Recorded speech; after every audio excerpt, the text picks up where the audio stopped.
मोहिनी एकादशी की यह कथा बहुत प्राचीन और पुण्यदायी मानी जाती है।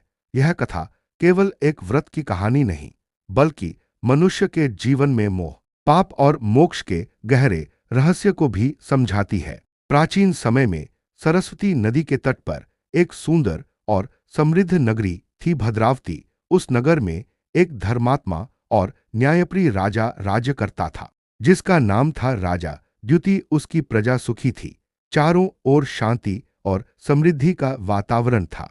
उसी नगर में एक वैश्य रहता था, धनपाल। वह बहुत ही दयालु, धार्मिक और ईश्वरभक्त व्यक्ति था। उसने अनेक मंदिर बनवाए, गरीबों को दान दिया और सदैव धर्म के मार्ग पर चलता रहा। उसके 5 पुत्र थे, सुमन, द्युतिमान, मेधावी, सुकृति और सबसे छोटा पुत्र दुष्टबुद्धि। दुष्टबुद्धि अपने नाम के अनुसार ही व्यवहार करता था। उसे बुरे कार्यों में आनंद आता था। वह जुआ खेलता, मदिरा पीता और गलत संगति में रहता। पिता के समझाने पर भी उसने अपनी आदतें नहीं बदली। धीरे धीरे उसने अपने परिवार की प्रतिष्ठा को धूल में मिला दिया। एक दिन धनपाल ने दुखी होकर उसे घर से निकाल दिया। अब दुष्टबुद्धि अकेला था, बिना धन, बिना सहारे के। भूख और गरीबी ने उसे घेर लिया।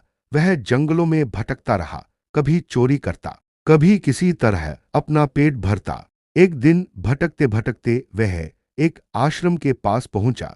वह आश्रम था महान तपस्वी कौंडिन्य ऋषि का। उस समय वैशाख मास चल रहा था और मोहिनी एकादशी का पावन दिन निकट था। ऋषि के आश्रम में भक्ति और शांति का वातावरण था। वहां वेद मंत्रों की ध्वनि गूंज रही थी। दुष्टबुद्धि थका हुआ था, भूखा था और जीवन से निराश हो चुका था। वह आश्रम के द्वार पर बैठ गया।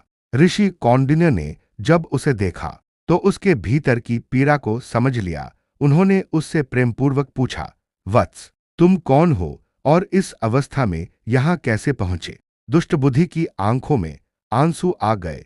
उसने अपने जीवन की पूरी कहानी ऋषि को सुनाई, कैसे उसने अपने माता पिता का दिल दुखाया, पाप किए और अब अकेला भटक रहा है। ऋषि ने शांत स्वर में कहा, वत्स, हर पाप का प्रायश्चित संभव है। यदि तुम सच्चे मन से पश्चाताप करो और भगवान का स्मरण करो तो तुम्हारा उद्धार हो सकता है। दुष्टबुद्धि ने पूछा, गुरुदेव, मुझे क्या करना चाहिए? ऋषि ने कहा, वैशाख शुक्ल पक्ष की एकादशी, मोहिनी एकादशी का व्रत करो। यह व्रत सभी पापों को नष्ट करने वाला है।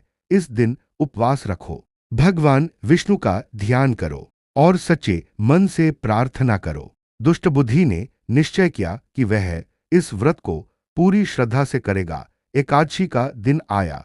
उसने पूरे दिन उपवास रखा, जल भी नहीं पिया। वह रात भर जागता रहा और भगवान का नाम जपता रहा। उसके मन में पहली बार सच्ची भक्ति जागी। उसने अपने सभी पापों के लिए क्षमा मांगी। उसकी आंखों से आंसू बहते रहे, लेकिन इस बार वे पश्चाताप और शुद्धता के आंसू थे। जब द्वादशी का सूर्योदय हुआ तो जैसे उसका जीवन ही बदल गया। उसका हृदय निर्मल हो चुका था, उसके पाप नष्ट हो गए थे। उसी समय आकाश से दिव्य पुष्पों की वर्षा हुई और एक दिव्य विमान वहां उतरा। देवदूतों ने कहा, हे दुष्ट बुद्धि, मोहिनी एकादशी के व्रत के प्रभाव से तुम्हारे सभी पाप नष्ट हो गए हैं। अब तुम स्वर्ग लोक जाने के अधिकारी हो। दुष्ट बुद्धि आश्चर्यचकित था। उसने ऋषि कौंडिन्य को प्रणाम किया और कहा, गुरुदेव, आपने मुझे नया जीवन दिया है। ऋषि ने आशीर्वाद दिया, वत्स, यह सब भगवान की कृपा है।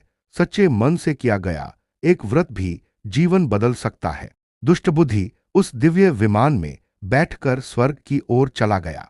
इस कथा से हमें यह शिक्षा मिलती है कि चाहे मनुष्य कितना भी पापी क्यों न हो, यदि वह सच्चे मन से पश्चाताप करे और भगवान का स्मरण करे तो उसे मोक्ष प्राप्त हो सकता है।